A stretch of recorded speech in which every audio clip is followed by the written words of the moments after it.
Donc, la maman va te dire qu'il était malade,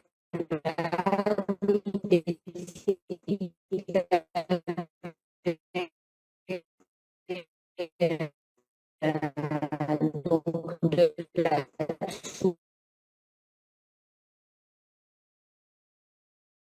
un seul des critères suivants pour décider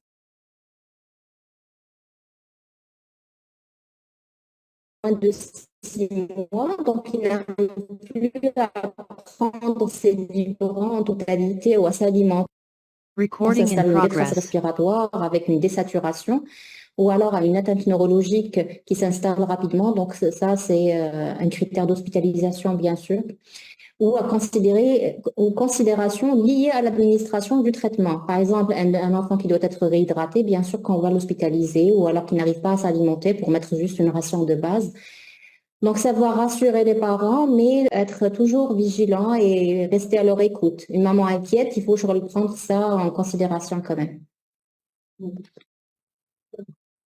Bien. Voilà, on arrive à la fin de la première partie.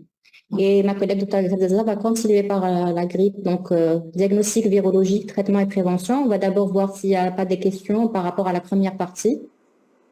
Je pense qu'on va laisser à la fin. Attends.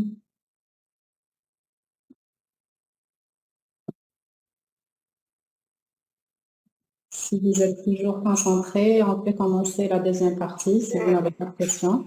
Allez-y vers la deuxième partie, après on... Donc, on va parler justement du diagnostic virologique, du traitement et de la prévention. On commence toujours. Alors, quel est l'intérêt du diagnostic virologique? En fait, c'est de la surveillance épidémiologique, la mise à jour de la composition des vaccins donc, qui change chaque année et la mise en œuvre d'un traitement curatif, on va voir par la suite, ou même prophylactique. Mais surtout, ce qui est intéressant, c'est quand on fait un diagnostic virologique, c'est pour limiter l'indication de l'antibiothérapie, de ne pas mettre une antibiothérapie abusive, d'éviter d'autres investigations inutiles pour le malade, comme les bilans sanguins, la radiologie et tout. Donc, un petit quiz pour commencer. Donc, vous pouvez voir le chat. Les tests virologiques de la grippe se font à partir d'un prélèvement type. Est-ce que lavage nasal, est-ce que c'est un écouvillonnage nasopharyngé, ou bien une aspiration nasopharyngée, ou bien toutes les réponses sont justes. On va voir un peu comment faire le diagnostic virologique. Donc, 2, écouvillonnage nasopharyngé, oui. 2. Très bien. Je pense que tout le monde se rappelle du Covid et des écouvillonnages. Il a dit 4, toutes les réponses. Mais la plupart, c'est 2. Très bien. Il y a une autre réponse, 4. On va voir les réponses rapidement. Donc, toutes les réponses sont justes. En fait, on a plusieurs méthodes pour faire le recueil des sécrétions et des cellules. On va voir par la suite. Donc, les méthodes de prélèvement, en fait, on peut les faire par aspiration nasopharyngée, par écouvillonnage nasopharyngé ou par lavage nasal ou nasopharyngé. Justement, les prélèvements, ils doivent être faits avant 3 jours après le début des signes cliniques, donc idéalement, mais on peut les faire après c'est-à-dire on a des conditions pour le transport et tout. Donc, pour l'aspiration nasopharyngée, et l'écouvillonnage et le lavage nasal, le but, c'est d'avoir des cellules et non pas des sécrétions. Parce qu'en fait, le virus il se multiplie à l'intérieur des cellules. Donc, on va voir un peu la technique d'aspiration nasopharyngée. Donc, si vous n'avez pas un écouvillonnage, vous pouvez le faire juste avec une simple sonde nasogastrique que vous allez introduire jusqu'au niveau du pharynx. Et on va aspirer par un système qui est stérile, une seringue stérile avec un bocal qui est stérile. On va les acheminer rapidement vers le laboratoire. Donc, c'est une technique qui est fiable.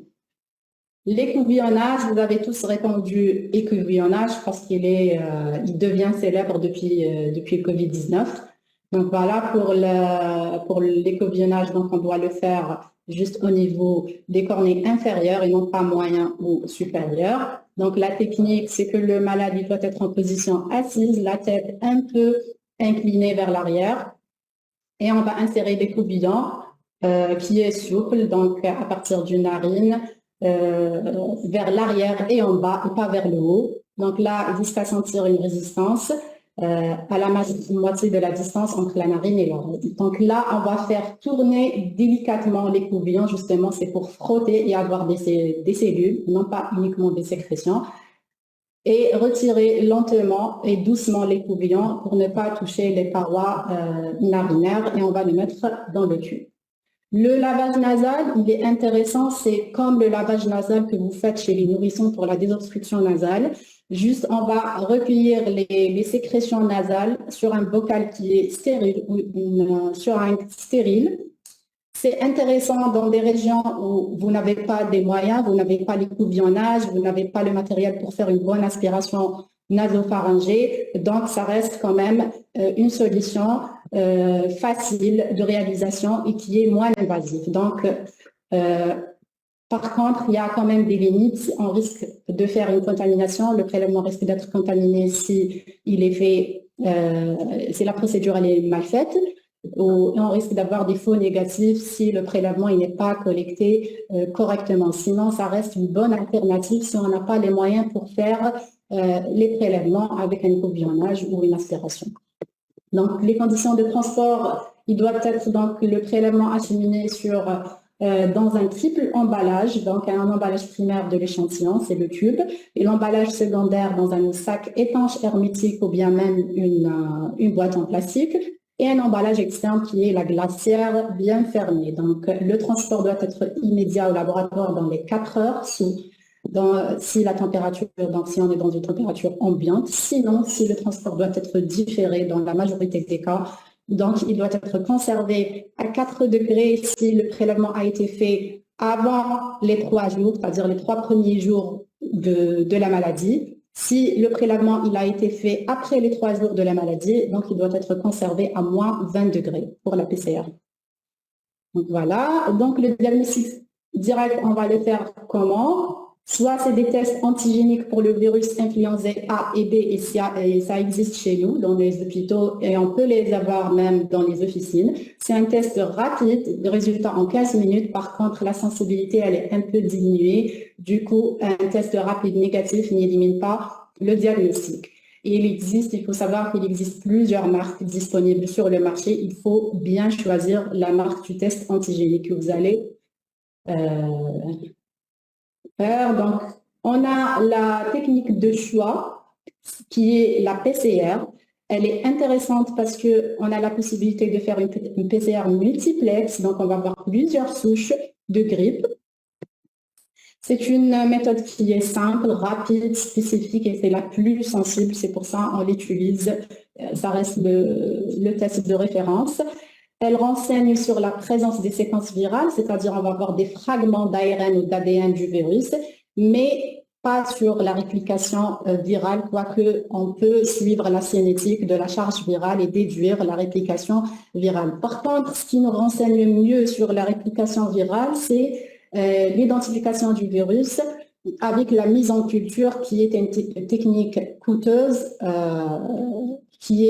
donc on la laisse réserver pour les laboratoires spécialisés, mais que les microbiologistes aiment très bien parce qu'elle est plus informative sur la réplication du virus et elle permet d'identifier les souches virales. Donc, à votre niveau, à notre niveau, pour faire le diagnostic, on a les tests antigéniques et on a la PCR. Il faut savoir que les tests virologiques ne sont pas nécessaires en cas de virus circulant qui est connu, en cas d'épidémie connue, chez les patients ayant juste une grippe simple, non compliquée, non sévère, et chez le patient qui n'a pas de comorbidité. Maintenant, on va passer au traitement. Y a-t-il réellement un traitement pour la grippe? J'aurais dû le faire comme tu le sais, à votre avis.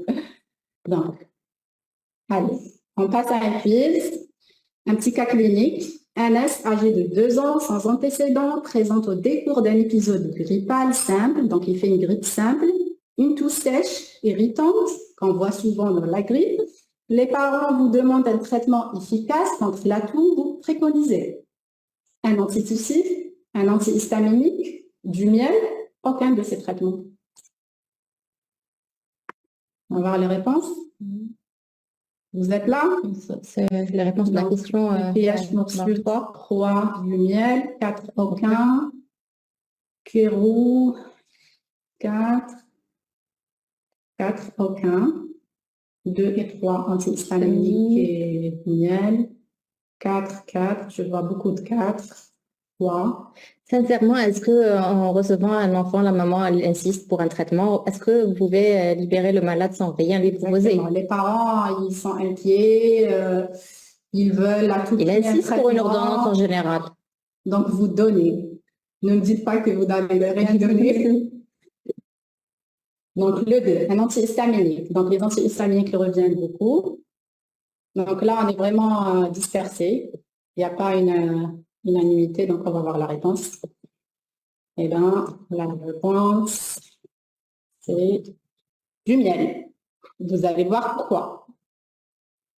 Deuxième quiz, le traitement symptomatique de la grippe chez l'enfant peut comprendre du paracétamol, des INS, de l'aspirine.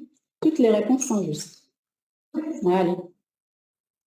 Toutes les réponses? Vous nous suivez. Yak.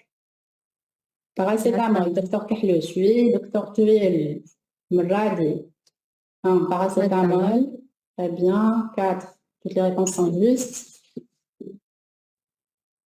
C'est le paracétamol qui revient. Il n'y a pas d'autres réponses? D'accord. C'est pas faux, par contre. On peut donner les INS, mais avec beaucoup de précautions. On va voir quand est-ce qu'on va donner les INS et comment. Troisième cas. Enfant âgé de 3 ans présente une grippe. Il est fébrile à 39,7 avec une symptomatologie digestive, avec une petite déshydratation à 5%, des myalgies pour lutter efficacement contre la fièvre et la douleur. Vous allez lui prescrire quoi comme traitement? Du paracétamol uniquement, vous alternez entre paracétamol et ibuprofène, vous donnez ibuprofène uniquement ou vous donnez de l'aspirine. Concentrez-vous bien. Il faut bien lire le cahier. Il faut réfléchir selon le cas, selon la symptomatologie. 2, alterner. D'autres réponses? Hana Sediri, 1, paracétamol uniquement. 2, docteur Bécure, docteur Tuile, 2. Donc, vous êtes entre paracétamol uniquement et alterner entre paracétamol et ibuprofène. En fait, c'est une question piège. Je vous ai piégé par la première question. C'est paracétamol uniquement. Vous allez me dire pourquoi. Vous venez de dire qu'on peut donner des INS. Alors, les INS, on a dit, c'est avec précaution. Là, votre malade présente une symptomatologie digestive, disant vomissement, diarrhée, avec déjà une déshydratation qui s'est installée à 5%, qui peut aller au-delà de ça. On ne peut pas donner les INS sur un terrain de déshydratation avec des symptômes digestifs, car ça peut donner rapidement une insuffisance rénale. C'est une contre-indication. Donc, c'est une contre-indication absolue qu'on va voir par la suite. C'est vrai qu'on peut donner les INS, mais pas dans tous les cas. Pas pour ce malade, en tout cas. Donc, ça, et c'est ça, bon, ils étaient... on va voir les commentaires. Vous avez compris, j'espère. Syndrome de Rey, bon, on va voir le syndrome de Rey, c'est pas les Pas les INS, c'est salicylé, on va parler de syndrome de Rey en particulier. Alors, le traitement symptomatique pour la grippe simple, donc il comprend. Il vous demande plus d'explications par rapport à la prescription. On y arrive. C'est la suite. C'est la suite. Justement, c'est fait exprès comme ça pour retravailler un peu les neurones. Donc, pour le traitement symptomatique, c'est le repos. Il est important pour le système immunitaire vu l'augmentation des besoins énergétiques. Donc, on va conseiller aux malades de diminuer l'activité selon la sévérité des symptômes. Le plus souvent, on demande, donc on préconise une éviction scolaire qui a double intérêt en fait, c'est le repos et de limiter la contamination. L'hydratation, très très importante, que ce soit par voie orale ou IV selon l'état d'hydratation. Si on va donner une hydratation par voie orale, on va privilégier de l'eau, les jus faits maison, les soupes tièdes, ça va ramener des minéraux, des vitamines. Pour les antipyrétiques, justement, et les antalgiques, donc le premier antipyrétique antalgique à donner, c'est du paracétamol. Attention à ne pas dépasser les doses max, qui est à 160 mg par kilo par jour. Les INS, notamment l'ibuprofène, il est donné en deuxième intention, c'est-à-dire on ne doit pas avoir la main facile pour donner les INS, et c'est surtout on les donne pour le grand enfant. Si on a par exemple une contre-indication au paracétamol, c'est un malade qui a une hépatopathie chronique, une insuffisance hépatique, une allergie au paracétamol, donc là, on va éviter de donner du paracétamol, on va donner de l'ibuprofène à de très petites doses. Donc, ça sera en deuxième intention avec beaucoup de précautions. On doit voir les antécédents du malade, le tableau clinique, ne pas dépasser les doses de 20 à 30 mg par kilo par jour et, s'il vous plaît, une durée très, très limitée, inférieure à 3 jours. On va voir les dégâts que peut provoquer l'ibuprofène. Donc, c'est pour ça, chez notre malade, on va voir dans la plaque suivante. Concernant l'aspirine, on ne doit jamais utiliser l'aspirine dans la grippe. Donc, vous avez vu avec le docteur Mujdoub, le syndrome de Rey. Déjà, la grippe, elle peut donner un syndrome de Rey, qui est une encéphalopathie avec une hépatite fulminante. Et l'aspirine, elle va favoriser, elle va majorer le risque de syndrome de Rey. Donc, à ne jamais utiliser. Donc, les INS, on ne doit jamais les donner si on suspecte une varicelle, car ça peut nous donner des complications bactériennes graves, ou si l'enfant a une déshydratation, une diarrhée avec des vomissements, car on a le risque d'insuffisance rénale. C'est pour ça, chez notre malade qui avait une déshydratation à 5%, avec une symptomatologie digestive, des vomissements, des diarrhées, c'est-à-dire des pertes en cours, donc on évite, et c'est contre-indiqué de donner les INS dans ce cas particulier. Alors, les complications infectieuses graves, cutanées, pulmonaires, ORL et neurologiques ont été constatées après des traitements par de l'ibuprofène et le kétoprofène. Donc, je vais voir un peu vos... on va voir.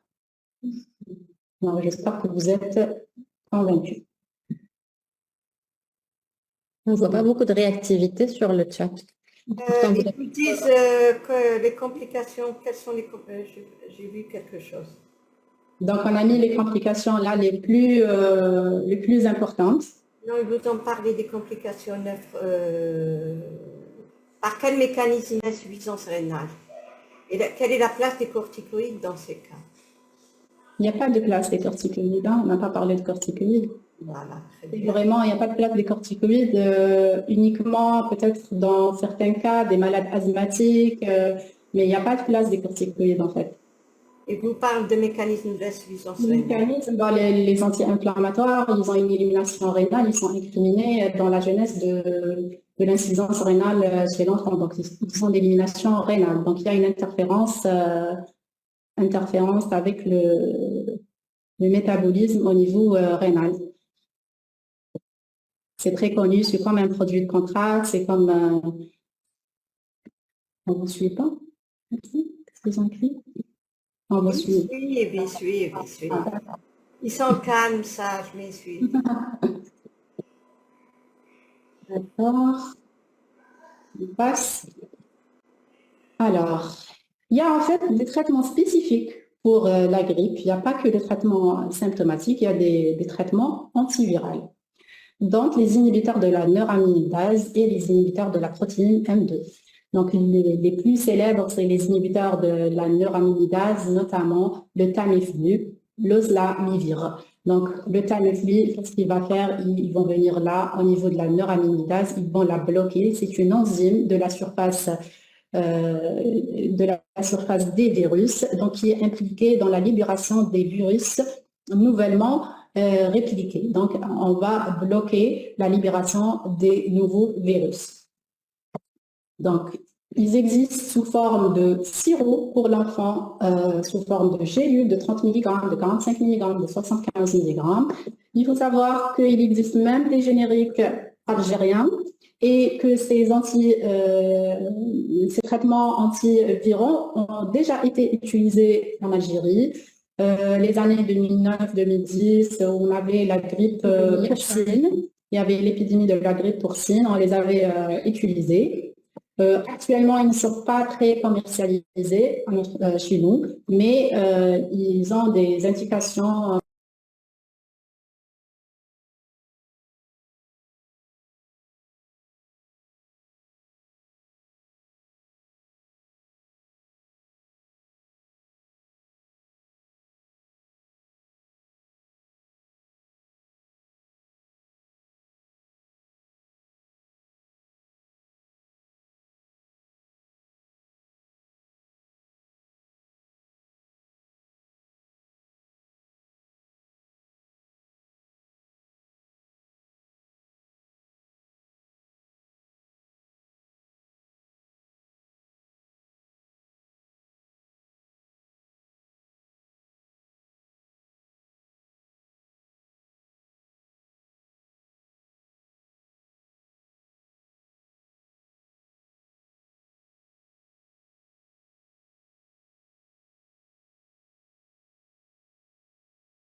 antiviraux ont déjà été utilisés en Algérie. Les années 2009-2010, on avait la grippe porcine, il y avait l'épidémie de la grippe porcine, on les avait utilisés. Actuellement, ils ne sont pas très commercialisés chez nous, mais ils ont des indications précises et ailleurs, donc ils les donnent facilement. Donc, le traitement par les antiviraux, ils sont doivent être administrés le plus tôt possible, en moins de 48 heures idéalement, dans les 24 heures, pour être efficaces. Il paraît qu'ils peuvent diminuer la durée des symptômes et de l'hospitalisation, ainsi que la survenue des complications. Mais c'est vrai que le rapport bénéfice-risque, il reste discuté dans les études. Donc, quoique, bien qu'ils sont bien recommandés ailleurs, mais chez nous, il n'y a pas des recommandations spéciales pour les antiviraux, mais on peut les prescrire. Ils ont quand même assez d'effets secondaires, notamment les vomissements chez l'enfant. Donc, on a noté beaucoup de vomissements chez l'enfant. C'est un effet secondaire qui peut aggraver l'état du malade s'il a déjà une déshydratation. Donc, on peut aggraver son état. C'est-à-dire, donc, on ne doit pas avoir aussi la même facile pour les prescrire. On peut avoir des épistaxis, des douleurs abdominales, des nausées, des céphalées, et même il y en a qui ont parlé d'aggraver une infection respiratoire, des voies respiratoires supérieures. Donc, le deuxième inhibiteur des neuraminidase, c'est le Relanza. Il est utilisé en deuxième intention après le Tamiflu en cas de contre-indication, de non-disponibilité. Il est juste bon utilisé par voie inhalée, c'est comme le traitement d'asthme. Par contre, il provoque un bronchospasme, donc il ne doit jamais être administré chez les patients qui ont des maladies respiratoires chroniques. Donc ça, c'est les recommandations européennes, françaises, la Haute Autorité de Santé, le Haut Conseil. Donc là, leur recommandation, c'est quoi? Ils utilisent comme traitement curatif chez l'enfant qui a une grippe confirmée. Là, on trouve l'intérêt des diagnostics virologiques par PCR ou par test antigénique. Donc, chez les nourrissons de moins de 2 ans, dans les 48 premières heures, donc d'une grippe qui est documentée. Donc, ou bien chez un enfant à risque de faire une grippe sévère, c'est les enfants qui ont des comorbidités, des maladies respiratoires chroniques, des cardiopathies congénitales ou une insuffisance cardiaque, une insuffisance rénale ou un syndrome néphrotique, le diabète, le déficit immunitaire et les hépatopathies chroniques. On peut même les utiliser chez les enfants qui sont dans l'entourage de personnes à risque dans les 48 premières heures. Et bien sûr, dans les grippes sévères ou chez les enfants qui sont hospitalisés, toujours maximum dans les 48 premières heures pour être efficace. Pour ceux qui qui s'intéresse, ce sont les posologies pour l'enfant en traitement curatif, c'est toujours 5 jours. Après, il y a certaines recommandations qui le donnent en traitement prophylactique. Si on a des comorbidités, on est dans l'entourage de quelqu'un qui a une grippe sévère confirmée. Voilà. Donc, qu'en est-il de l'antibiothérapie? En fait, les antibiotiques sont inutiles, bien que souvent prescrits.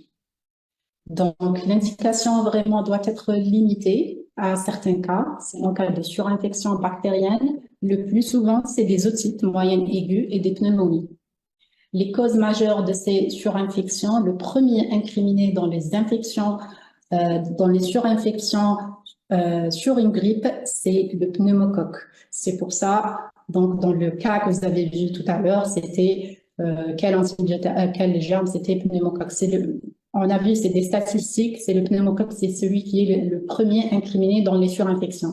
En deuxième lieu, on a l'Haemophilus influenzae et on note quand même une place croissante du Staphylococcus aureus, y compris le sécrétaire de la toxine pentavalent qui est très dangereux, qui donne des hémoptysies, une leucopénie, un état général très altéré. Donc, on passe à un petit cas pour fixer un peu les idées de l'antibiothérapie. Tamim, âgé de 18 mois, sans antécédent, non correctement vacciné. Dernier vaccin fait à 2 mois. Présente une grippe avec surinfection pulmonaire sans signe de gravité. Quelle est l'antibiothérapie la plus adaptée chez lui?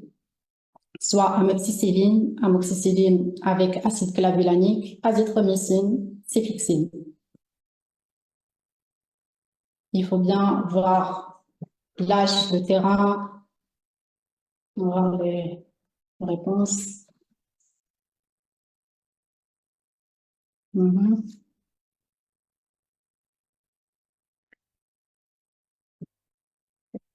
Deux, un, Kéro, bon, je vois pas bien. 4, cefixime. Docteur Villila 2, Augmentin. Docteur Kahlouch, j'imagine, amoxicilline. Déjà, il faut voir l'âge. En plus, il n'est pas vacciné. Donc, pour traiter, il faut déjà avoir une idée sur le germe. Non vacciné, ça peut être Haemophilus influenzae 2. Elle pose la question. On va y répondre. Docteur Rabir. Amoxicilline 3. Azithromycine. Pourquoi, s'il vous plaît, azithromycine, docteur voilà, il y a de l'azithromycine quand même, Augmentin. Il y a beaucoup d'azithromycine quand même. Je pense qu'on devrait faire une conférence pour l'azithromycine la prochaine fois. Parce qu'il est utilisé à tort et à travers, et c'est un très bon médicament. C'est bien, il y a quand même beaucoup d'amoxicilline acide clave, mais il y en a qui ont donné amoxicilline. Donc, la bonne réponse, c'est l'amoxicilline acide clavulanique. Pourquoi? On a un malade qui a âgé de 18 mois qui n'est pas vacciné. Il a reçu le vaccin de 2 mois, donc un seul vaccin pour l'Haemophilus influenzae. Il a raté les 2 autres vaccins, donc il n'est pas bien vacciné contre l'Haemophilus influenzae. Une petite remarque juste pour dire qu'un malade, il est bien vacciné, il faut avoir au moins 2 vaccins, mais en général, c'est 3 vaccins pour dire qu'on est vacciné à 100%, protégé à 100% contre ce germe. Donc, notre malade, il a un seul vaccin, il n'est pratiquement pas protégé contre l'Haemophilus influenzae, et l'Haemophilus influenzae, donc il a cette propriété de sécréter donc une bêta-lactamase. Donc l'amoxicilline malheureusement ne va pas donner grand-chose si c'est de l'Haemophilus influenzae, donc c'est de l'Augmentin. Bon, l'azithromycine n'a pas d'indication, on va voir, ni la cefixime. C'est pas très faux de mettre l'amoxicilline parce que ça peut être un pneumo, mais on veut couvrir toutes les germes possibles après réflexion, donc ça sera l'Augmentin. Alors, donc, pour donner l'antibiotique, il faut réfléchir avant de prescrire. On va voir qu'est-ce qu'ils ont dit encore. Azithromycine, en cas d'allergie au bêta-lactamine. Et ça a changé, ce n'est plus l'azithromycine. Même si vous allez choisir des macrolides, il faut choisir autre chose que l'azithromycine. Pourquoi l'association peut utiliser amoxicilline? Bon, j'ai répondu. Ok, docteur, d'accord. Mhm. C'est très long, ça. Donc, qu'est-ce qu'on doit faire comme réflexion rapide comme ça avant de faire une prescription d'antibiotiques? On ne va pas donner des antibiotiques comme ça. On va se demander quel est le premier germe incriminé dans les surinfections. Le pneumo, il vient en tête, l'hémophilus, il vient en deuxième intention, et on a le staph qui va venir en troisième intention. Donc, l'âge de l'enfant, pourquoi? Par rapport à la vaccination, le terrain, est-ce il a un déficit immunitaire? Est-ce qu'il a des comorbidités? Le statut vaccinal, comme on a vu avec le cas suivant, précédent, les signes évocateurs du germe. Je veux dire, on a quand même quelques signes qui peuvent nous orienter vers le pneumocoque, des signes qui peuvent nous orienter vers l'hémophilus et vers le staphylocoque. Pour le staphylocoque, comme on a vu, on peut avoir des signes digestifs, un état général altéré, surtout si c'est un staphylocoque qui est sécréteur de la toxine pentan et valentin. Vous allez avoir de petits signes, des leucopénies, des hémoptysies. Donc tout ça vous oriente vers un staph sécréteur de pentan et valentin. Pour le pneumocoque, c'est un tableau aigu. Pour l'hémophilus, vous pouvez avoir une conjonctivite, une laryngite associée. Donc, vous avez des petits signes comme ça qui vous orientent vers le germe. Il faut prendre tout en considération avant de prescrire une antibiothérapie. Donc, en général, comme ça, une petite réflexion que vous allez garder en tête. Si je suspecte le pneumocoque, je vais donner de l'amoxicilline. Tout simple, c'est un très bon antibiotique pour les pneumocoques. Et si on craint les pneumocoques à sensibilité réduite aux pénicillines, on peut juste augmenter la dose de l'amoxicilline, par exemple, sur une surinfection pulmonaire. Chez un malade qui est bien vacciné contre l'hémophilus, on utilise de l'amoxicilline. On peut aller jusqu'à 200 mg par kilo par jour et l'enfant, il est très bien protégé. Donc, c'est pas la peine d'aller vers l'azithromycine, vers la ceftaxime. Pour l'hémophilus influenzae, donc on a parlé de la bêta-lactamase, donc qui est inhibée par l'acide clavulanique. Si on a vraiment des terrains particuliers, une forme grave, une détresse respiratoire grave, avec une désaturation, donc le malade il nous inquiète vraiment, on peut passer là, on peut donner d'emblée la céfotaxime entre 100 et 200 mg par kilo par jour.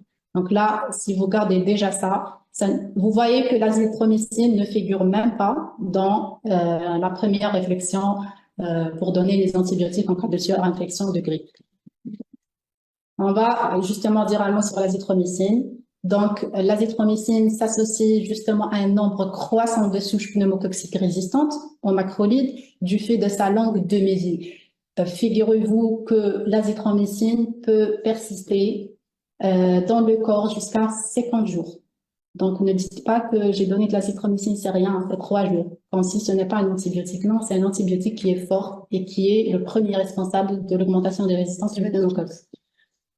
Son activité in vitro, elle est faible contre les bactéries à gram positif, donc y compris le Streptococcus pneumoniae, le pneumocoque. Donc, il n'a pas une bonne action sur le pneumocoque. Déjà, on va donner cet antibiotique à des doses subinhibitrices, donc on va majorer le risque de résistance et on va peut-être aggraver la situation du malade parce qu'on n'a pas bien traité. On a donné des doses minimes. Pour les très faibles concentrations d'azithromycine dans le plasma peuvent accroître le risque d'échec thérapeutique.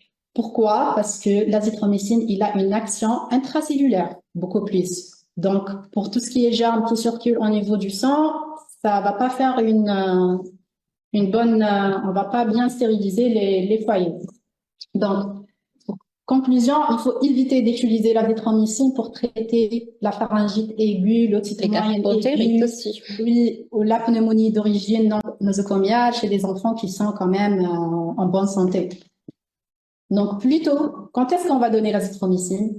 On est toujours dans le respiratoire, dans la pneumonie qui est non grave. Donc, les principales manifestations sont évocatrices d'une pneumonie bactérienne atypique. Quand est-ce qu'on va suspecter une bactérie atypique, comme les mycoplasmes? Donc, c'est une apparition subaiguë en général, c'est totalement différent du pneumo où on a des fièvres élevées d'une façon aiguë. Là, on peut avoir juste des fébrécules, ça mime une infection virale, donc des 38,5, des 38,1. On peut avoir un syndrome infectieux, mais qui est très discret, avec une CRP qui est minime à 30, 35, une leucocytose qui n'est pas très importante. Et la radiologie peut nous orienter quand on a un syndrome interstitiel comparant avec le pneumocoque où on peut avoir quoique c'est pas toujours le cas, mais en général, on a une pneumonie interstitielle, un syndrome interstitiel. Et l'enfant, c'est un enfant d'âge scolaire. Donc, le risque chez les enfants, beaucoup plus, qui sont plus de 5 ans, qu'on peut avoir des pneumonies atypiques. Mais même si l'âge, plus de 5 ans, il est en faveur des germes atypiques, mais si on va traiter une pneumonie, quand on ne sait pas si c'est atypique ou un germe à pneumocoque, donc on doit viser le pneumocoque en premier parce que c'est le plus dangereux. Donc, on va viser le premier, le plus dangereux. Donc, on est toujours dans l'amoxicilline ou l'augmentin en première intention. Donc, vous voyez que l'indication de l'azithromycine, elle est vraiment restreinte.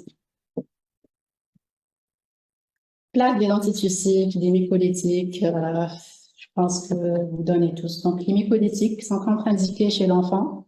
Donc, car ils augmentent le risque de surinfection par inhibition de la mobilité ciliaire. Il peut même changer la flore bactérienne au niveau respiratoire et donc il va favoriser la croissance des bactéries. Donc, faites attention à la prescription abusive des mycolytiques. Ils ont même des effets secondaires neurologiques, ils donnent des convulsions, des troubles de la conscience et des problèmes respiratoires. Si on les donne, si on prescrit un mycolytique et les parents ils vont le donner sur une durée qui est prolongée ou à des doses un peu plus élevées, on a un très grand risque de toxicité. Et en plus, on a des interactions avec les INS. Ça peut donner des symptômes, des troubles de la tension artérielle. Pour les antitussifs, les antihistaminiques, donc on a les antihistaminiques, ils peuvent relâcher le muscle respiratoire et l'atout, pour les antitussifs, l'atout, elle va être inhibée. Du coup, on a une accumulation des sécrétions au niveau des bronches, et ce qui va aggraver la symptomatologie respiratoire. Donc, on aura de l'obstruction, on peut avoir même de l'asphyxie la nuit, chez des enfants qui ont un encombrement bronchique et qui sont sous antihistaminiques. Donc, faites attention pour les antihistaminiques.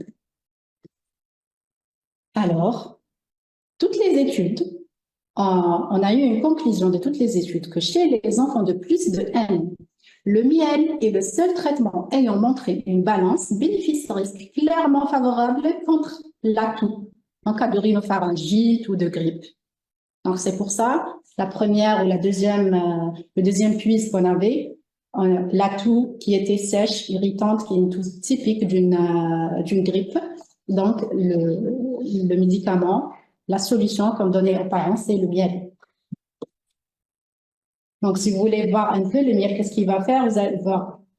Donc, l'atout, pour le mécanisme de l'atout, vous avez une irritation au niveau du pharynx, c'est un stimulus, et le stimulus va être véhiculé par des substances, donc jusqu'au niveau du cerveau. Donc, les antitussifs, ils vont inhiber la libération d'histamine qui va véhiculer donc ce stimulus, et les autres antitussifs, donc qui sont faits d'ailleurs d'opiacés, d'acétylcystéine, donc qui sont dangereux pour l'enfant, elle va augmenter le seuil de sensibilité au niveau du cerveau et du coup, on n'aura pas la réaction avec le réflexe de l'atout. Par contre, le miel, qu'est-ce qu'il va faire? Donc, il est autorisé chez les enfants plus de 1 an, bien sûr, parce que moins de 1 an, on a le risque de botulisme. Donc, il prévient l'apparition déjà dès le départ de ce stimulus en tapissant les voies aériennes d'une couche de substances anti-inflammatoires et antioxydantes. Donc, là, on est dans la prévention. La prévention, on a 2 volets. Bien sûr, les gestes barrières, vous les connaissez maintenant tous depuis la pandémie de la COVID-19. Donc, quand on a de la grippe ou l'enfant a une grippe, il faut déjà éviter le contact avec d'autres personnes, surtout si ces personnes, ils ont des comorbidités. Donc, on va préconiser le port de masque, une éviction scolaire quand on est malade, on a déjà dit c'est pour le repos et pour éviter la contamination des autres. Donc, on a le lavage des mains avec la désinfection. On évite surtout on va leur expliquer d'éviter de toucher les yeux, le nez, la bouche, car là, c'est le germe, il va se propager plus facilement, plus rapidement. À la place, on doit utiliser des mouchoirs en papier ou mouchoirs qu'on a chez nous. Donc, quand on tousse, on éternue et on doit les jeter, bien sûr, dans la poubelle, pas sur les surfaces, un peu partout. Donc, bon, je tiens juste à préciser qu'il ne faut pas tousser ou éternuer dans les mains parce qu'on risque toujours de propager les micro-gouttelettes au niveau de l'air, mais aussi le germe, le virus, il reste dans les mains et on va contacter les surfaces que quelqu'un d'autre, qu'on va véhiculer à quelqu'un d'autre qui va toucher ces surfaces-là. Donc, au lieu, il faut tousser donc dans le coude, sur les vêtements qui vont être lavés après et stérilisés. Donc, le deuxième volet c'est quoi ça? Le deuxième volet de la prévention, c'est la vaccination. Donc, la vaccination, le choix des souches, il est effectué chaque année par l'OMS. Donc, et chaque année, on a de nouvelles souches. Et c'est fait en fonction des souches qui ont circulé la saison précédente. Et c'est pour ça, et ça dure une année. Et c'est pour ça que le vaccin doit être renouvelé chaque an. Bon, un délai de 15 jours après la vaccination est nécessaire pour atteindre un niveau seuil de protection et donc la vaccination doit être faite en début déjà de l'épidémie, pas en pleine épidémie. Déjà, on va donner aux malades le temps au système immunitaire le temps de fabriquer les anticorps et de générer une protection suffisante. Donc, quelles sont les personnes éligibles à la vaccination contre la grippe? En fait, c'est les enfants. En général, on parle d'enfants qui est inférieur à 5 ans, il est déjà vulnérable, mais notamment les enfants qui ont moins de 2 ans, qui sont les plus vulnérables. Donc, on a les femmes enceintes, les adultes plus de 65 ans ou bien ceux qui ont des pathologies chroniques. C'est la même chose pour l'enfant. Donc, les enfants, chez nous en Algérie, pour l'enfant, c'est l'enfant qui a des comorbidités ou des pathologies chroniques, à savoir une pathologie, une insuffisance respiratoire chronique, donc des comorbidités comme de l'asthme, les bronchodysplasie pleuropulmonaire, les cardiopathies congénitales avec ou sans insuffisance cardiaque, chez les obèses, donc l'IMC supérieur à 40, les hépatopathies chroniques, chez les diabétiques, les immunodéprimés, soit une immunodépression congénitale ou acquise, ou chez les insuffisants rénaux ou ceux qui présentent un syndrome néphrotique ou néphritique. Donc, les recommandations disent que l'enfant, il peut être vacciné dès l'âge de 6 mois, mais qu'il y a des pathologies chroniques qu'on vient de citer, donc les affections bronchopulmonaires chroniques, on vient de parler de tout ça. Moi, je rajoute juste même les drépanocytaires. Voilà, on a parlé de tout ça. Ça, c'est le schéma vaccinal qui se fait en France. C'est juste pour vous dire qu'il existe plusieurs vaccins chez eux. Par contre, chez nous, on a le vaccin Vaxigrippe, qui est d'ailleurs celui qui est recommandé par l'OMS, et c'est un vaccin qui contient 4 souches. Actuellement, le H1N1, le H3N2 et les 2 souches de la grippe B. Donc, c'est celui qui est fortement recommandé par l'OMS et qui est le seul qui existe en Algérie. Donc, la vaccination doit se faire chaque année. Après, si vous voyez ailleurs, vous pouvez voir qu'il existe plusieurs types de vaccins. Il y a même un vaccin qui se donne par voie nasale. Voilà, donc si j'ai des messages à vous transmettre en fin de cette présentation, c'est que la grippe est une maladie respiratoire contagieuse qui est bénigne, mais qui peut avoir des conséquences graves, en particulier chez les sujets à risque. Donc le traitement, il repose sur le repos, l'hydratation, les antalgiques. La prescription des antibiotiques, s'il vous plaît, doit être bien réfléchie et argumentée. L'amoxicilline est souvent l'antibiotique de choix en cas de surinfection et les traitements contre la toux sont inutiles, voire dangereux chez l'enfant. La prévention reste la clé de la prise en charge et je vous rappelle donc les mesures de prévention et la vaccination reste d'ailleurs le meilleur moyen de prévention et je vous remercie. Donc, on vous remercie. Est-ce qu'on peut passer à Daja? Merci, le mécanisme de on vient de parler. On va passer au débat. Vous avez déjà quelques remarques ou questions, ou je ne sais pas, à vous de voir, commencer par le bas. Vous avez des messages? Oui, là, pour l'azithromycine, on parle de l'azithromycine, il a été prescrit en cas de, oui, pour son effet anti-inflammatoire, mais quand on voit les effets secondaires de l'azithromycine concernant les résistances bactériennes, on s'est dit, on va faire stop à cette prescription qui est quand même abusive. Il faut rester rationnel dans les prescriptions médicamenteuses et notamment les antibiotiques. Donc, c'est une grippe, elle peut guérir par des traitements symptomatiques, une bonne hydratation, des antalgiques, des antipyrétiques et même du repos. On a besoin du repos pour le système immunitaire uniquement. Donc, je ne vois pas pourquoi je vais donner de l'azithromycine juste pour son effet un peu anti-inflammatoire, immunomodulateur, parce qu'il a un effet immunomodulateur anti-inflammatoire, mais quand même, il a un grand effet. Donc, ça reste un antibiotique, et un antibiotique qui est fort et qui sélectionne des germes. Parce que là, d'ici quelques années, on va se retrouver sans antibiotiques parce que tous les germes vont être résistants si on va continuer sur ce chemin-là, donner l'azithromycine pour toutes les grippes. L'indication de l'azithromycine, on en a parlé tout à l'heure, on vient de parler.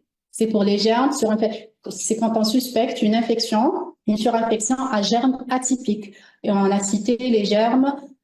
Comment suspecter un germe atypique? Déjà, vous avez l'âge qui est supérieur à 5 ans et vous avez un syndrome infectieux qui est discret, une fièvre à 38,2, une CRP qui n'est pas très positive, un syndrome interstitiel à la radio. Ça nous fait évoquer, ou bien quand on n'a pas une réponse, donc en deuxième intention, quand on n'a pas une réponse à l'amoxicilline augmentale, après 48 ou 72 heures, on associe de l'azithromycine. C'est vraiment en deuxième intention. La place de la vitamine C, la question n'arrête pas de venir depuis tout à l'heure. La vitamine C, oui, elle est incriminée dans plusieurs mécanismes pour booster le système immunitaire, mais franchement, dans la grippe, j'ai cherché un peu les articles, ils disent qu'il n'y avait pas vraiment différence par rapport un bénéfice qui n'était pas très, très important. Voilà. C'est les études, ce qu'elles disent, hein. C'est pas moi. Vous pouvez le prescrire, il sera pas nocif, mais c'est pas, il n'apporte pas tant que c'est pas, ça n'a pas d'effet secondaire comme les autres, comme les antitussifs, les mycolytiques. Donc j'en ai pas parlé parce que c'est des sujets de débat, mais comme il n'y a pas d'effet secondaire, donc on peut les prescrire, il n'y a pas de problème. Mais ce que j'ai insisté sur l'azithromycine, la prescription abusive des antibiotiques sans réfléchir, et les mucolytiques et les antitussifs, et même les antihistaminiques qui peuvent être graves. On a l'impression que donner des antihistaminiques, ça va diminuer un peu l'irritation, mais vous voyez que ça peut donner même des asphyxies la nuit chez les enfants qui sont encombrés. La plupart des gens ont une résistance à l'amoxicilline. Comment réagir? Non, il reste toujours un antibiotique très efficace. Hein. Très efficace. On a l'impression, on a fait une escalade thérapeutique très importante au moment du Covid et on a utilisé les antibiotiques à tort et à travers. Il faut revenir à la rationalité. Donc, non, c'est un très bon médicament.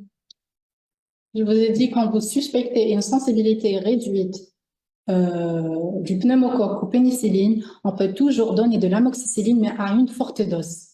Vous pouvez donner même à 200 mg par kilo par jour, mais restez sur l'amoxicilline. On a répondu à cette question. C'est bon, on en a parlé. C'est bon, on en a parlé. Acyclovir, on peut le donner en cas de grippe. Pourquoi? Non, on a parlé des antiviraux spécifiques pour la grippe. Pour la grippe. On en a parlé. Est-ce que l'acyclovir, il est donné en extra-hospitalier? Il y a un comprimé. Il y a un comprimé pour les herpès. Pour les herpès, il est spécifique pour l'herpès. Pas pour la grippe. L'acyclovir, c'est pour l'HSV. Il ne peut pas agir sur la grippe. Ah, il n'agit pas sur la grippe. Non, il n'agit pas sur la grippe. C'est vrai qu'il y a certains virus, pour certains virus, on peut donner l'acyclovir, mais c'est-à-dire on le donne sans preuve que c'est très efficace. Mais il est très efficace contre l'herpès. Qu'est-ce On a qu'on parlé. donne à l'enfant lorsqu'il tousse, trop gênante, malgré qu'il a pris du miel? Donc, vous avez même, quand je dis le miel, vous pouvez donner le miel, du bon miel, bien sûr, du vrai miel, le miel que vous avez à la maison, ou bien des préparations, des sirops à base de miel. Dans tous les cas, c'est...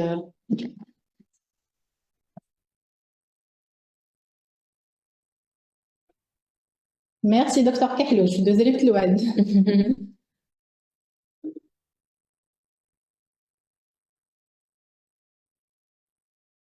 Oui, les antitussifs à base de plantes. Je vous ai dit, il faut vraiment donner à base de plantes, il faut voir c'est quoi cette plante. Si on va inhiber, c'est le problème, c'est quand on inhibe le réflexe de l'atout. Et quand on a surtout une toux grasse, on inhibe le réflexe de l'atout. Il y aura une accumulation des sécrétions. Donc, si c'est un antitussif juste à base de miel, il va bloquer l'irritation au niveau du pharynx, c'est pas grave. Mais si c'est pour stopper le réflexe de toux et stopper le stimulus, là, ça va donner la même chose. Donc, il y aura un encombrement bronchique très important et on risque d'aggraver donc les surinfections. Le réflexe de toux est très important chez l'enfant. Il permet donc d'éliminer les sécrétions. C'est un Il faut pas, mécanisme c'est un mécanisme de défense. Il ne faut pas essayer de le bloquer. C'est comme la fièvre, on ne doit pas s'acharner à faire baisser la fièvre. C'est pas le problème de la fièvre. Le problème, c'est quelle est l'étiologie de la fièvre. On va voir. Bien.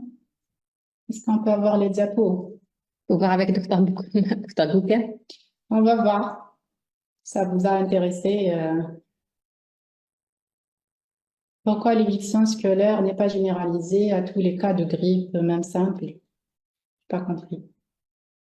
Bon, généralement, C'est- l'enfant malade, il ne peut pas aller à l'école, hein, dans toutes les manières. On a vu que la grippe, pour la symptomatologie, elle est très bruyante. Si on C'est un met- enfant qui n'arrive pas à aller à l'école. Il est fatigué, il y a une asthénie qui s'installe. Maintenant, c'est au cas par cas. Il faut savoir que la grippe, par rapport à la contagiosité, elle reste contagieuse 6 jours. Maintenant, il faut avoir des moyens physiques aussi de barrière, mettre la bavette et tout ça. On ne peut pas faire absenter l'élève pendant 6 jours juste pour une grippe, parce qu'une fois la grippe, elle s'installe, donc il y a des épidémies en général dans les collectivités. Là, on va mettre toute la classe au repos. C'est au cas par cas. Beaucoup de pédiatres donnent du Célestane pour une toux persistante. Je vous ai montré l'étude qu'il n'y a aucun traitement efficace contre la toux persistante après une pneumonie ou après une infection, quelle que soit une infection pulmonaire. Il n'y avait aucun traitement qui était efficace. C'était le miel dans toutes les études. Et vous allez chercher, vous allez trouver ça, c'est le miel qui était le plus efficace. Et pourquoi donner des corticoïdes, affaiblir encore le système immunitaire, diminuer le phénomène inflammatoire qui est un phénomène de défense de l'enfant pour faciliter justement la croissance des bactéries et la survenue de la surinfection. C'est pas réfléchi. Sauf si là, certaines, ils donnent du Soluprep. Je vous ai dit, par exemple, chez un asthmatique, il commence à faire une petite crise d'asthme, c'est justifié. Mais à part ça, je ne vois pas l'indication. On va voir encore. On a sauté. Désolé, on ne peut pas voir toutes les questions. La spécialité des intervenants, pédiatres. des pédiatres, des spécialistes en pédiatrie. Le zona, acyclovir, bon, ça, il a répondu. Éviction scolaire, On a ben oui, répondu. ben oui, pour éviter justement la contagiosité, surtout si on confirme la grippe par les tests virologiques et les tests, je vous ai dit, les tests antigéniques, il faut juste demander, il faut demander à vos établissements de ramener les tests antigéniques. Parce que dans certains hôpitaux, ça existe dans les laboratoires de microbio, ils le font ici en Algérie. D'ailleurs, même la PCR, j'ai pas précisé, la PCR, elle se fait maintenant pratiquement dans tous les hôpitaux, par exemple à Alger, à Beni Messous, à l'Institut Pasteur. Du côté Est, CHU Sétif, ils font la PCR multiplex, ils font les tests antigéniques de la grippe. Donc, c'est un peu général, il faut juste demander. Il faut commencer à demander et à chercher. Non, je peux pas vous donner un exemple de sirop à base de miel, sinon ça fera de la pub. On peut donner un corticoïde seul durant, on a répondu. Non. Pourquoi vous voulez donner un corticoïde durant 3 jours? Alors, la main facile pour les corticoïdes, il faut savoir que si on donne déjà 5 cures dans l'année de corticoïdes, c'est-à-dire les 5 cures, je veux dire 3 jours ou 5 jours qu'on donne, et il va chez un pédiatre, il lui donne 3 jours, d'ici 3, 4 mois, il fait un syndrome grippal, un autre syndrome grippal, il va chez un généraliste, il va lui donner 3, 5 jours de corticoïdes, et si on va comptabiliser, ça va être 5 cures dans l'année, et ben figurez-vous que si on donne les 5 cures, ça retentit sur la croissance de l'enfant. Ça a été prouvé que ça ralentit la vitesse de croissance si on donne à partir de 5 cures de corticoïdes dans l'année. Donc, il faut voir vraiment les effets secondaires avant de donner comme ça. Je donne corticoïde, je donne. Il est inutile. Pourquoi le donner? D'autant plus qu'il a des effets secondaires sur la croissance. Quel est le risque? On a répondu. On a répondu de prescrire des corticoïdes. Non seulement la surinfection en cas de grippe et les effets secondaires chez l'enfant. Il y a une belle question ici. Pour le vaccin, si le malade a raté son vaccin, on peut le rattraper au moment de la grippe. C'est une question qui revient toujours. Hein. On n'arrive pas à le voir, on ne voit pas. La dernière, c'est vraiment la dernière. Miel pur dilué, on y arrive. Le vaccin antigrippal. Le vaccin antigrippal, s'il le rate. Est-ce qu'il a un intérêt au moment de la grippe? C'est ça la question? Oui, je pense que c'est ça, je ne sais pas. Si le malade, pour le vaccin, si le malade a raté son vaccin, d'abord il est malade, donc on peut le rattraper. Reformulez votre question, Samsung. Antigrippal, on doit le faire en début de saison. Donc, une fois qu'il fait la grippe, généralement, elle s'est installée. Elle n'a pas beaucoup d'intérêt. Il n'a pas fait, il n'a pas fait. Maintenant, si elle parlait du cas clinique par rapport à l'hémophilus influenzae, oui, il faut rattraper. Si en cas de surinfection, oui, il faut rattraper les vaccins dans tous les cas. Attends. Si elle parle du cas clinique qu'on avait vu ultérieurement, qui avait fait un seul vaccin. Le miel pur ou dilué, c'est quand vous voulez, mais c'est intéressant aussi de le donner dans un petit verre d'eau, quelques cc d'eau, et il faut le diluer et donner à l'enfant. Ça permet déjà de... Éviter les fausses routes, surtout. Exactement. Pourquoi les intérêts, pas d'indication, mais la plupart des antigrippes, quand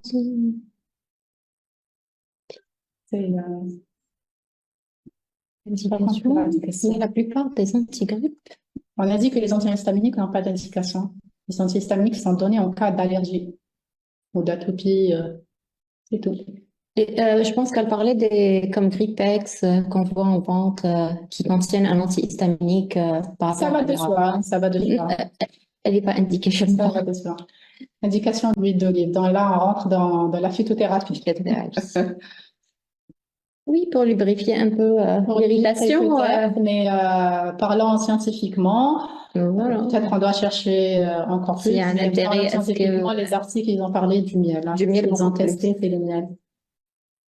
Merci pour ces précieuses, c'est moi qui vous remercie. Longue durée, est-ce qu'il faut l'arrêter en cas de grippe? Et pourquoi il y sont... Pourquoi? Voilà, c'est là la question. Il ne devrait pas y être. Les antihistaminiques, c'est des petites cures, il faut qu'il y ait l'indication. Est-ce qu'au cours d'une allergie ou quelque chose? Mais ce n'est pas en long cours, les antihistaminiques. Donc, même pour les malades qui ont une rhinite allergique persistante et tout, on donne sur des périodes intercoupées. Et le danger, c'est que l'enfant, lorsqu'il est petit, par exemple un enfant de 2 ans qui a un encombrement bronchique, c'est vraiment dangereux parce que ça relâche les muscles au niveau des branches respiratoires. Donc il faut toujours réfléchir par quel mécanisme, quelle est la contre-indication sur le plan physiopathe et vous allez trouver la réponse tout seul. Il faut toujours réfléchir aussi par rapport au risque-bénéfice. Merci pour cette information, je vous remercie. Merci, on en a parlé. Ah, c'est celui-là. Ça, on peut le rattraper au moment. Ah, il veut dire, est-ce qu'on peut le faire au moment de la grippe? Non, on ne va pas le faire au moment de la grippe. Bon. Voilà. Mais les parents veulent un médicament, pas du miel. Oui, il y a des médicaments qui sont à base du miel, à vous de voir. Il y a des Maintenant, sirops qui sont il faut convaincre aussi les parents pour que ça ne soit pas une habitude. On n'est pas obligé de prescrire à chaque fois une consultation chez un pédiatre ou chez un médecin ou chez vous en particulier. On n'est pas obligé de ressortir avec une ordonnance. Il faut faut convaincre les parents. expliquer le mécanisme que vous avez donné Voilà. par rapport au miel. Il va refaire. Il va faire facile attendre pour vacciner Comment- l'enfant. Combien de temps faut-il attendre pour vacciner l'enfant? Moi, jusqu'à rétablissement, on a vu sur le schéma, c'était 15 jours. Il faut vraiment un intervalle Par de rapport temps. au rappel vaccinal. Non, non, par rapport au vaccin, le vaccin du calendrier vaccinal. Une fois qu'il se rétablit, une fois qu'il n'est plus apéritique et qu'il ne présente plus de symptomatologie, On vous a pouvez vu- reprendre la vaccination tout à fait On normale. a vu que ça peut durer 10 jours, 15 jours. 10 jours, 15 jours Donc, maximum. on peut rajouter une semaine, comme ça, ils se rétablissent bien et on peut vacciner le plus normalement. Le miel, c'est à partir de 1 an, parce qu'on a le risque de botulisme chez l'enfant de moins de 1 an. Il faut descendre plus bas parce que les questions Bon, à dommage ouais. non? C'est bon. C'est bon, ils ont répondu. Ben, je pense qu'on a fini. Vous leur donnez la communication? C'est comme vous voulez. Il n'y a pas de souci. Pas de non, souci. d'accord.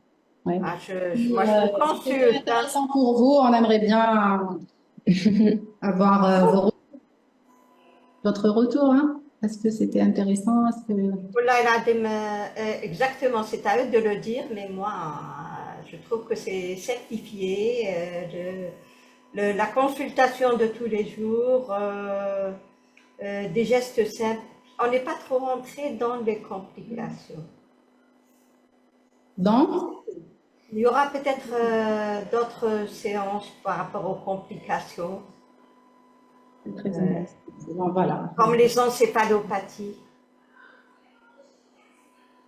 Donc, c'est pas le papier. qui apparaissent au moment de L'encéphalite. les encéphalopathies. L'encéphalite, les méningo-encéphalites, par exemple, on peut avoir c'est des signes neurologiques qui vont survenir au décours donc d'un syndrome grippal. Et on aura au premier lieu, donc le tableau, c'est des signes neurologiques. Donc une somnolence ou alors de troubles de la vigilance ou une irritabilité et qui vont nous amener donc à penser qu'il y a une localisation donc neurologique. On va faire une PL. Généralement, la PL à ce moment-là sera lymphocytaire à liquide clair. Et donc, l'intérêt de faire la PCR du LCR.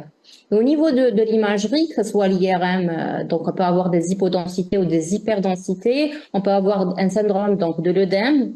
Et là, ça va nous orienter un petit peu, mais ça reste la PCR qui va nous confirmer la présence de la grippe, du virus au niveau du Et puis, LCR. pour le traitement, il n'y a pas vraiment un traitement. Il n'y a pas de traitement. Voilà. Et là, l'indication, on peut utiliser les antiviraux, c'est les formes graves. Donc là, on peut essayer les traitements antiviraux spécifiques à la grippe si on a confirmé la grippe.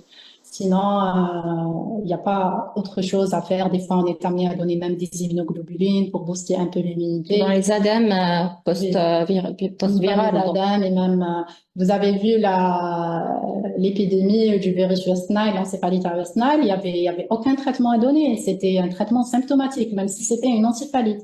C'était ni la cyclovir, ni le ganciclovir, ni les immunoglobulines. Il y avait de quelques essais qui ont parlé d'immunoglobulines.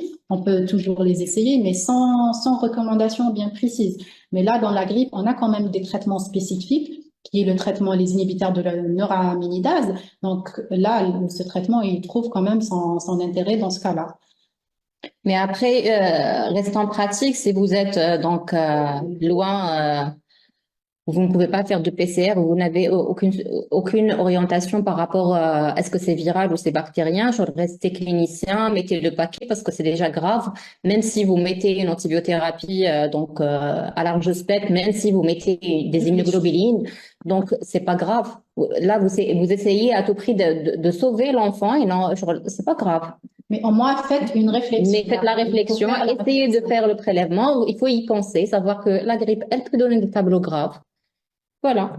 Mais Donc, restez. les PCR, vous pouvez les conserver à 4 degrés, à moins 20 degrés. Donc, je vois pas. Donc, vous pouvez le faire, même si vous n'avez pas dans l'établissement, vous pouvez toujours l'envoyer après si vous les conservez bien.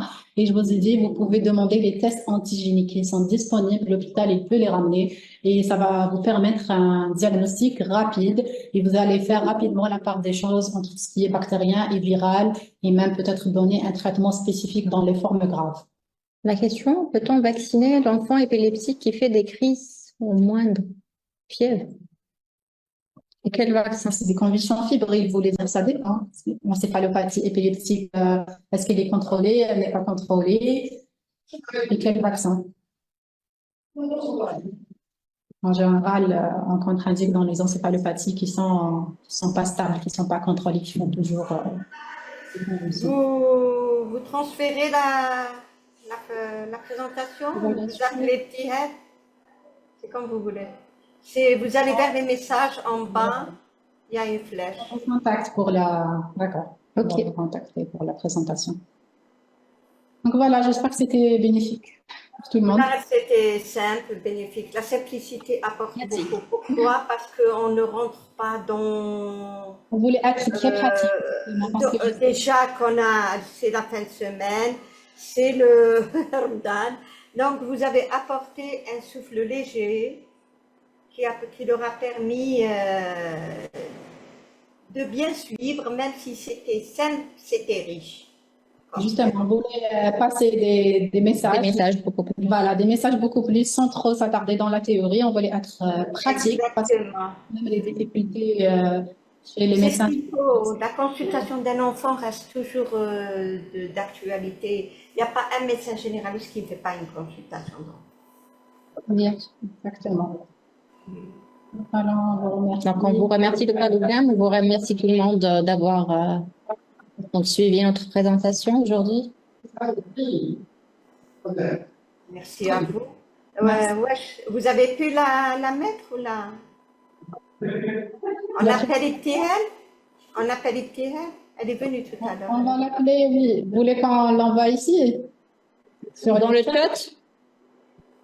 Vous l'envoyez sur le chat. Oui. Ah, sur le chat. شوف عندك une flèche من تحتها en bas كامل. Fermez la présentation. Cliquez dessus, vous allez voir le bureau. Juste pour envoyer la présentation au chat. Bonjour Lida. Ça va, la bête? Ça va, tu vas bien? Bâtons la présentation.